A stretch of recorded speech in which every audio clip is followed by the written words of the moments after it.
in terms of again, the guidance that we want to give to everybody in the state, we're under North Dakota SMART. We're staying with the same guidance, which is stay home, stay healthy, and stay connected. We made it through the 15 days nationally of the slow the spread, and now we're in another 30 days to slow the spread, if you will. These White House recommendations are aligned with our own recommendations, and again, avoid crowds and social gatherings of more than 10 people. Wash your hands after touching frequently used items and surfaces. Again, if you've got kids, whether it's playgrounds or shared toys, whatever, disinfect surfaces, whether it's phones, doorknobs, tables, handrails. We're encouraging people to work from home if you can. Follow CDC guidelines if you must go to work. And then again, if you have any symptoms whatsoever, if you've got a cold, if you've got a cough, shortness of breath, aches or pains, again, we especially want you to self-isolate, meaning stay at home, and if you're feeling those conditions, good time to start keeping your log, because if you get worse, you get a test, you're positive, our contact team will be calling you and saying, hey, who have you been in contact with, because we want to save lives by tracking where the spread may have gone.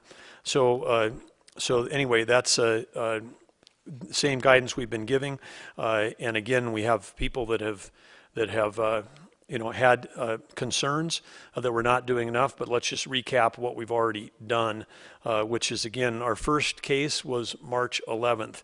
The very next day, we released recommendations for events and public gatherings, noting that if we got to widespread community send, authorities would cancel or postpone events, and that's been done, and we've had great proactive action, whether North Dakota High School Association making very tough decisions about canceling basketball tournaments, churches making tough decisions, canceling, tribal leaders making very tough decisions to close their casinos, but we've had great collaboration around closures and gatherings that would have affected that. I know that people are saying, well, why did we close all that stuff? Again, talking to other governors and talked to Premier Moe from Saskatchewan early day, they had a cluster of 35 cases that all related back to one snowmobile rally that they thought, well, hey, it's outdoors and we're going to be okay, but a lot of people were gathering, during that event or after that event. So just because you're outdoors doesn't mean you can't transfer. It's about proximity.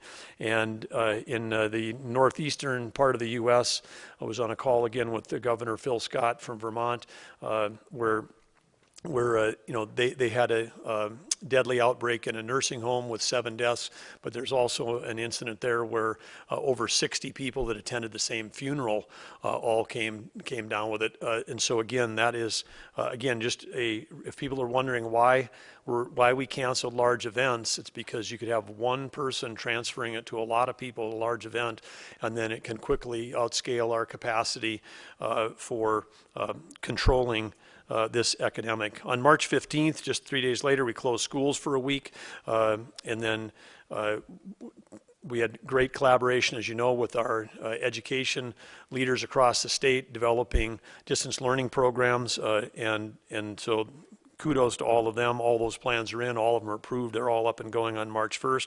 On March 19th, we made the tough decision about restaurants, bars, gyms, and health clubs and movie theaters closed except for takeout, delivery, and curbside pickup. March 20th, our unemployment change assurances, we've made many changes to cut through red tape and reduce the bureaucracy to help get relief to people faster, but those began right away, but we did make a bunch of changes on unemployment on March 20th. March 22nd, we closed schools indefinitely and implemented the distance learning. We waived, March 26th, we're waiving requirement on physical polling locations, allowing counties to conduct mail ballot only elections only. And March 27th, again, another decision that we reached only after considerable thought and consultation with the industry, but we closed, hair and nail beauty salons, tattoo parlors, tanning salons, massage facilities, and we limited access to state buildings to appointment only. And on April 1st, we extended the business closures to April 20th. I go through all this because there still is a call among some on social media to that the state is not doing enough, and I just would ask people to kind of dig under the covers, because there's been national press about who's got shelter in place and who doesn't have shelter in place. But some of the shelter in place that some states have done, if you get on the covers, they've still got personal care, hair salons, and nail salons open, but they got a shelter in place in order. So you have to get past the labels and actually look at the orders that are underneath them. And then you actually have to look at the activity that's going on. And then you also have to look at the geography and the demographics. North Dakota's got a natural advantage for keeping physical distance, because we are one of the low population states, and we're a large low population state. So, for example, we might have similar population to a Vermont, but we've got 3 to 4 times the amount of geography where people are spread out. So and if you'd even take a look at the rate of spread, which some of the modelers have at the rate of spread in a New York City versus a Los Angeles, which is similar populations, but New York's got about 3 times the density than a Los Angeles does in terms of number of people, and you can look at that, but we do have some natural advantages. So I just want to again thank North Dakotans that are following the guidance and are being smart about all of this. But I want to be clear for those that are suggesting that we're not doing enough, to make no mistake that I will use every tool at my disposal as governor to protect the lives and safety of North Dakotans. But I'm only going to use those tools if it makes sense and when it makes sense.